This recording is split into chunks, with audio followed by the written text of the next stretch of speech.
खाली उतरल्यानंतर त्या गुफेमध्ये आम्ही जे काही बघितलं ते बघून आम्ही पूर्ण शॉक झालो. तर नमस्कार मित्रांनो, मी केतन आणि आज आपण निघालोय रायरेश्वर गडावरती.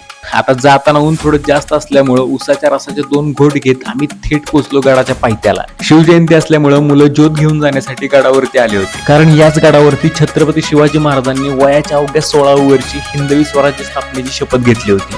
पायथ्यापासून गडावरती जाण्यासाठी पायऱ्या आहेत.